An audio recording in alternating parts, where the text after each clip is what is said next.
নমস্কার বন্ধুরা, সুপর্ণা রান্নাঘরে সবাইকে স্বাগত। আমরা বাড়িতে চিকেন অনেকে অনেক রকমভাবে কিন্তু বানিয়ে থাকি, তবে এই পদ্ধতিতে আপনারা একবার অবশ্যই বাড়িতে বানিয়ে দেখবেন। স্বাদ, গন্ধ এবং রং সবই কিন্তু ভীষণ সুন্দর হয়। চলুন তাহলে দেখে নেওয়া যাক আমার আজকের এই চিকেন রান্নার পদ্ধতিটি। আমি এখানে 1 কিলো মাংস ভালো করে ধুয়ে জলটা ঝরিয়ে নিয়েছি। এবার এর মধ্যে কিছু মশলা দিয়ে মাখিয়ে নেব। প্রথমেই দিয়ে দেব 1 চা চামচ লবণ, আর দিয়ে দেব 1 চা চামচ হলুদ গুঁড়ো, আর দিয়ে দেব 2 চামচ পরিমাণে আদা, কাঁচা লঙ্কা আর রসুন বাটা, আর দিয়ে দেব লেবুর রস। আমি এখানে 2 চামচ পরিমাণে লেবুর রস দিলাম। এবার সব কিছু দিয়ে মাংসটা প্রথমে ভালো করে মাখিয়ে ঢাকা দিয়ে রাখবো কমপক্ষে আধ ঘন্টা। ততক্ষণ বাকি কাজগুলো করে নেব। এখানে আমি একটা বড় সাইজের টমেটো পেস্ট করে নিয়েছি। তার মধ্যে দিয়ে দিচ্ছি 1 চামচ পরিমাণে জিরে গুঁড়ো আর 1 চামচ পরিমাণে ধনে গুঁড়ো। এবার টমেটোর সঙ্গে জিরে গুঁড়ো, ধনে গুঁড়োটা ভালো করে মিশিয়ে নেব। মিশিয়ে নেওয়া হলে এটাও সাইডে রেখে দিচ্ছি। এবার গ্যাসের ওপরে কড়াই বসিয়ে দিয়েছি। কড়াইটা যখন গরম হয়ে যাবে তখন এর মধ্যে দিয়ে দেব সরষের তেল। আমি এখানে 4 টেবিল চামচ মতন সরষের তেল দিলাম। এবার তেলের মধ্যে কিছু আলু ডুমো ডুমো করে কেটে নিয়েছিলাম, আলুগুলো এখন ভেজে নেব। আলুর মধ্যে খুব সামান্য লবণ আর খুব সামান্য একটুখানি হলুদ দিয়ে ভেজে নেব। লবণ হলুদটা দিয়ে ভালো করে নাড়াচাড়া করে নিচ্ছি। গ্যাসের ফ্লেমটা হাইতে রেখে আলুগুলো ভাজবো। মিনিট 2 সময় নিয়ে নাড়াচাড়া করলেই কিন্তু আলুর ওপরে একটা রং ধরবে। যখন হালকা লালচে রং আসবে তখনই কিন্তু আলুগুলো নামিয়ে নেব। ভাজার সময় আলুগুলো সেদ্ধ করবার একদমই প্রয়োজন নেই।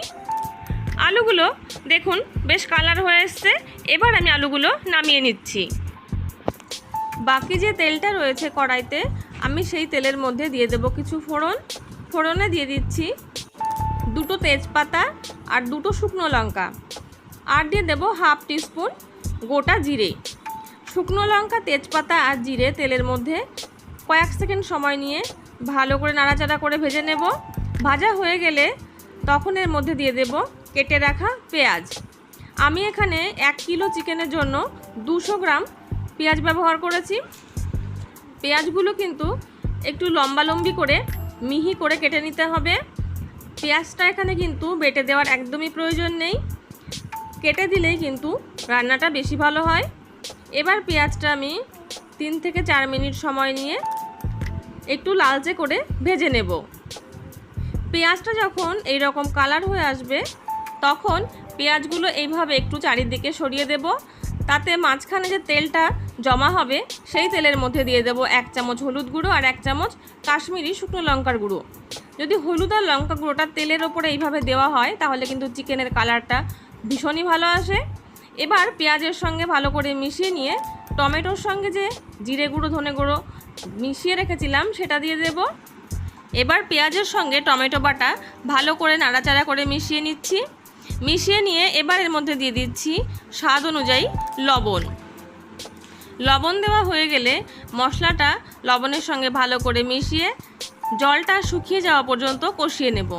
যখন এই রকম জলটা একদম শুকিয়ে যাবে মশলা থেকে তখন এর মধ্যে দিয়ে দেব মশলার সঙ্গে মাখিয়ে রাখা চিকেনটা দিয়ে মশলার সঙ্গে এইভাবে নাড়তে থাকতে হবে যাতে চিকেনের সঙ্গে মশলা একদম ভালোভাবে লেগে যায়।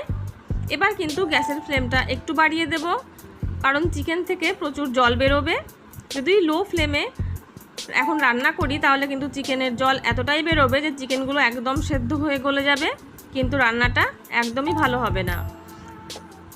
এবার প্রায় 5 থেকে 7 মিনিট কষিয়ে নেওয়ার পরে চিকেনটা কিন্তু খুব ভালোভাবে কষিয়ে নেওয়া হয়ে গেছে। এবার এর মধ্যে দিয়ে দেব ভেজে রাখা আলুগুলো দিয়ে আরও প্রায় 2 মিনিট কষিয়ে নেব। আলু দিয়ে প্রায় 2 থেকে 3 মিনিট আমি কষিয়ে নিলাম। এবার এর মধ্যে দিয়ে দেব জল দিয়ে চিকেনটা ভালো করে নেড়ে দেব যাতে মশলা জলের সঙ্গে একদম ভালোভাবে মিশে যায়। এবার এটা হাই ফ্লেমে ফুটিয়ে নেব 7 থেকে 8 মিনিট। এই ঝোলটা কিন্তু ফোটানোর সময় গ্যাসের ফ্লেমটা অবশ্যই হাইতে রাখবেন। প্রায় 7 মিনিট রান্না করার পরে দেখুন চিকেনগুলো কিন্তু সেদ্ধ হয়ে গেছে, রান্নাও কিন্তু মোটামুটি হয়ে এসেছে। এবার এর মধ্যে দিয়ে দেব 1 চামচ পরিমাণে গরম মশলার গুঁড়ো। গরম মশলার গুঁড়ো দিয়ে নাড়াচাড়া করে কিন্তু মিশিয়ে নিয়ে গ্যাসের ফ্লেমটা আমি অফ করে দেব। রান্না কিন্তু কমপ্লিট। এবার আপনাদের মনে হতেই পারে যে চিকেনের ঝোলটা বড্ড বেশি মনে হচ্ছে, কিন্তু না, এই চিকেন রান্নায় এই ঝোলটাই কিন্তু বেশি খেতে ভালো লাগে।